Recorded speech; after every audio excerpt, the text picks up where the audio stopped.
Greetings, dear ones. My name is Suraya Keating, and I am delighted to present this wellness session, Warming the Winter Blues, caring for yourself and for others through seasonal affective disorder. In today's video, we will be starting with a breathing practice, and following that, we'll talk about what is seasonal affective disorder, what are some common symptoms, and how does it differ from, for example, major depression. And then we'll get right into it with some practices, some research-backed practices that can help you or your patients or colleagues or loved ones move through seasonal affective disorder in the most easeful way possible. So to begin, I invite you to take one hand to your heart and one to your belly and become aware of your breath. Become aware of how you feel in this moment. And I'd like to invite us to practice the sun breath and the moon breath. These are practices from yoga.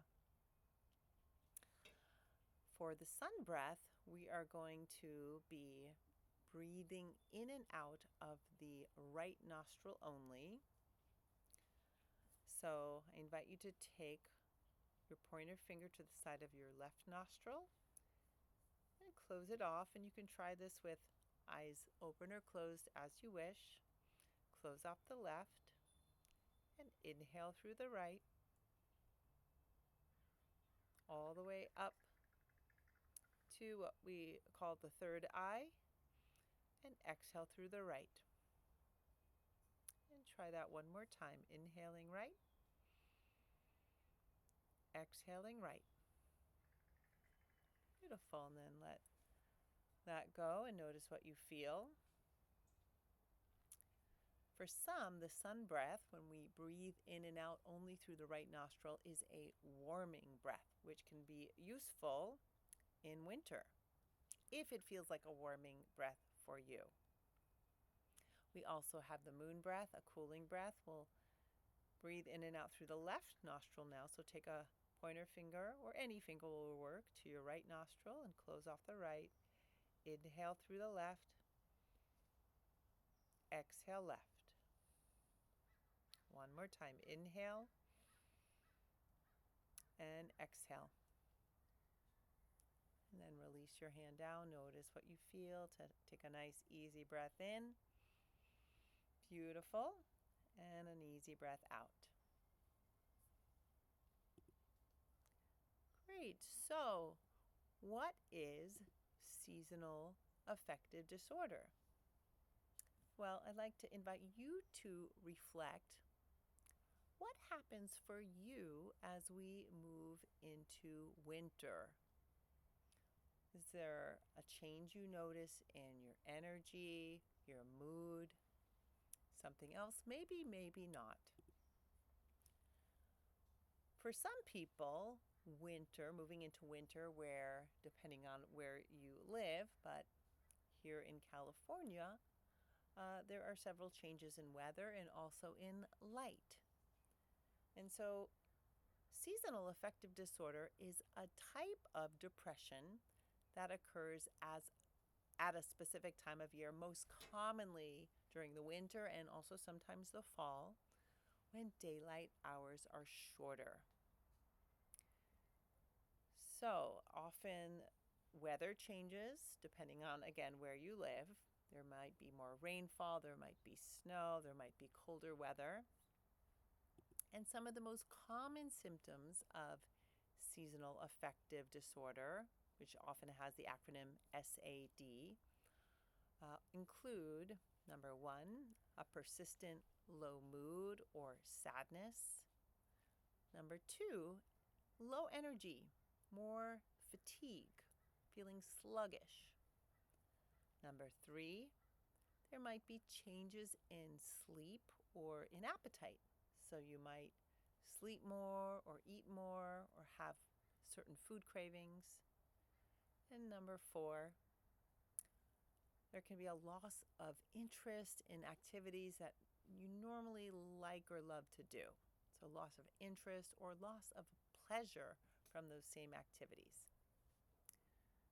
So how does this differ from, for example, major depression?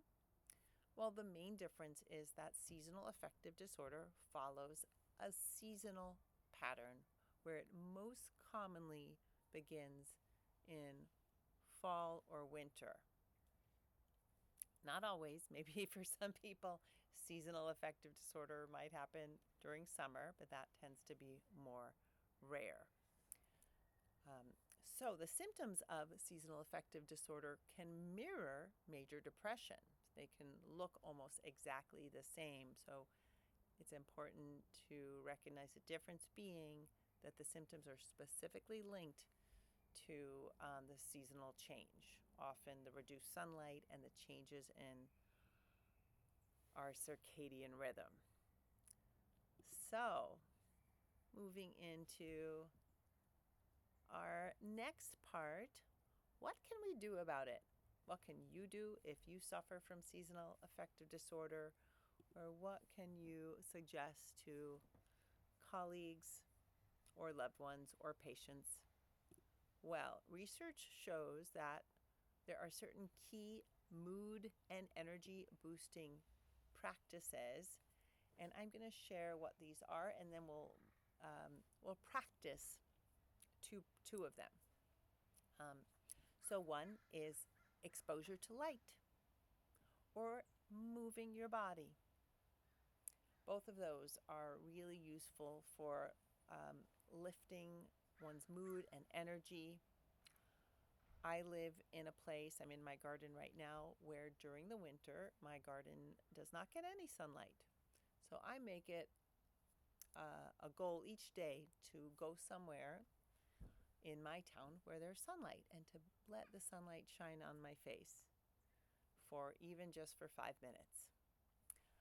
Number 2, mindfulness and grounding practices can also be really helpful. So mindfulness, just being with the sensations you're having, orienting yourself to what's around you, and grounding, different visualization practices that ground you, connect you to the earth, or even walking barefoot on the earth or being barefoot. Number 3, connection and social support are really important during this time. So when we tend to be more isolated, we want to make sure we're having connection that is heart fulfilling and getting support. Finally, number 4, being aware of our nutrition, our sleep, and our routine, and making sure we are engaging in healthy practices in those areas can be very helpful for at least buffering some of the more intense symptoms.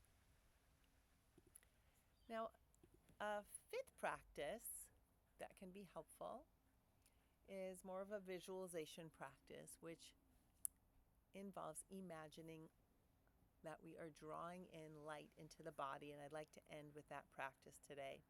So I invite you to find a comfortable position and imagine a favorite inspiring color of light. Take a deep breath in and imagine through every pore that color of light you've chosen is pouring throughout your whole body. As you exhale, imagine that color of light is pouring throughout your whole body and into the space around you. And try that again one more time on your own. Breathing in the light, breathing out the color of light you chose. Thank you for joining me for this exploration of friends. Take good care